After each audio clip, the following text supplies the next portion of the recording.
Do you know that Soursop leaf is a remedy used in treating Herpes Simplex Virus? Get 10 Soursop leaf, add 20 cloves and then boil in water for 15 minutes.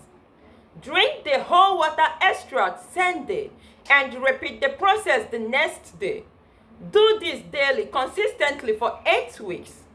HSV, genital warts, will be gone forever. Genital warts are caused by HPV. Treat the HPV with this remedy from within, and the warts will fall off from the outside.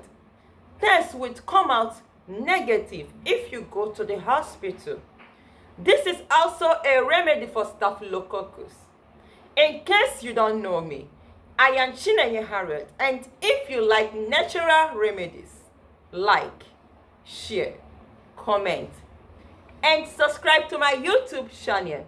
Don't forget to click on the notification bell. Bye.